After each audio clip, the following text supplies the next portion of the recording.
They say this orphanage is haunted and terrifying things often happen here. The full moon peeked from behind the clouds, illuminating the dark night. I felt a shiver as I gazed at the orphanage where I now resided. I had just lost both my parents in a horrifying accident. I had no choice but to move to this orphanage located at the edge of town. The building was hundreds of years old and held many dark secrets. I could feel the eerie atmosphere surrounding the orphanage, especially at night. My heart raced as I tried to close my eyes on my narrow bed. I wasn't alone in this room. There were several other children living in the orphanage as well. However, I felt alone and frightened, haunted by the terrifying stories I had heard from my friends. They claimed that the orphanage was haunted and that terrifying events often occurred here. Some had heard mournful cries in the middle of the night when all the children were fast asleep. Others swore they had seen a headless baby walking unsteadily in the backyard. I tried to calm myself and push away the dark thoughts. Perhaps it was all just my wild imagination, I thought. But suddenly I was startled by the sound of a creaking door in the midst of the silent night. I turned in fear, and there stood a baby with long brown fur crying silently in front of the door. Its skin was pale, like a headless corpse. Its eyes glowed red as it stared at me, blankly.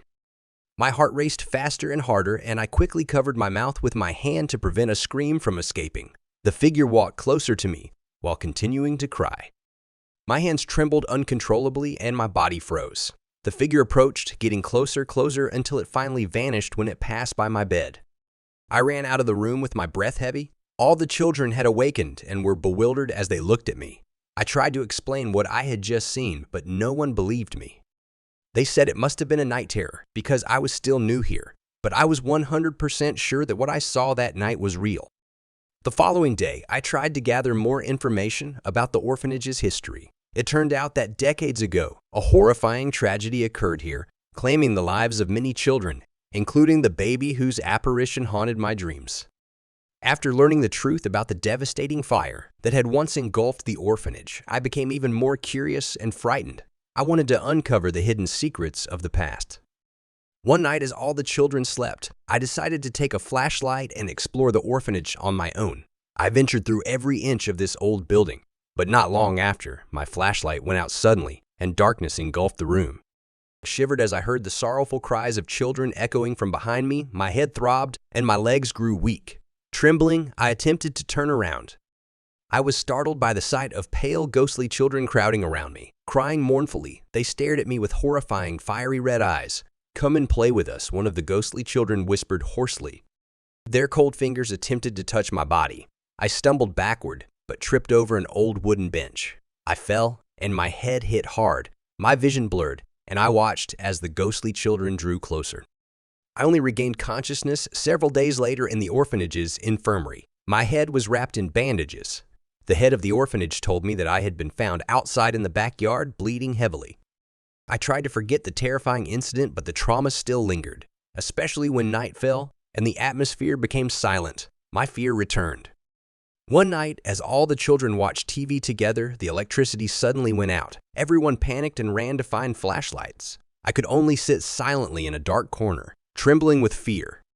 Before long, the sound of a girl crying echoed from a quiet hallway. Bravely, one of the children grabbed a flashlight and followed the sound source. But he did not return, and half an hour passed. We all went to search for him, filled with worry. We found him lying in front of a locked empty room. His face was incredibly pale, and he wore a deep, horrified expression. He murmured and said, "Don't pull me." The next day, the boy woke up, confused and unwilling to reveal what had happened. I became more certain that evil spirits still haunt this place, trying to pull us away one by one. That night, I gathered the courage to share my experiences with Mr. Jurgen, the owner of the Orphanage Foundation. At first, he seemed skeptical, but his expression changed to one of concern as I recounted the various occurrences that had befallen the other children.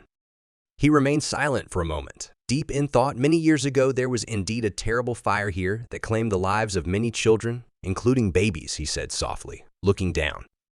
I suggested performing a cleansing ritual or special prayers to purify the orphanage's environment and make it safe for us to live in. He agreed and promised to invite spiritual cleansers to come in 2 days. I was relieved that someone finally listened to my story. Hopefully, with the help of these spiritual cleansers, our orphanage would be completely free of evil spirits. Finally, the awaited day arrived. Early in the morning, the spiritual cleansers came to the orphanage. They brought offerings and recited holy prayers while waving incense throughout the building's corners. From a distance, I watched, curious about the cleansing ritual they were performing. Suddenly, one of the spiritual cleansers screamed and pointed towards a large tree at the back of the orphanage.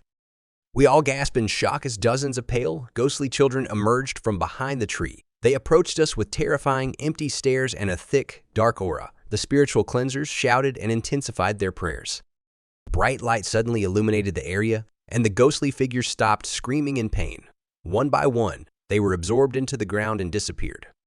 After the ritual was completed, the cleansers approached us. They explained that the evil spirits from the orphanage fire had been driven away. However, one restless spirit of a little girl remained. She wanted to meet us in the old dark room that night. My heart raced when I heard this. That night was the time to put an end to the mystery of the orphanage. Although I was scared, I gathered my courage and accompanied the spiritual cleanser to meet the little girl. We entered the dark and gloomy room. The cleanser began to recite prayers and wave incense. Suddenly, a small figure appeared at the door. A tiny pale girl in a white dress with a sorrowful face looked at us. "I'm still sad, I can't play," she whispered hoarsely. The cleanser approached gently. "Tell me, dear, what is your name? Why can't you find peace?" he asked softly. The ghostly child began to tell her story. It turned out she was one of the victims of the orphanage fire, trapped in this room, and forgotten. Her body was only found years later. I felt immense pity listening to her story. After recounting her story, the ghostly child smiled with relief. "Thank you, now I can find peace," she said softly before fading away with the night wind. We realized that the orphanage was finally free from malevolent spirits. The end.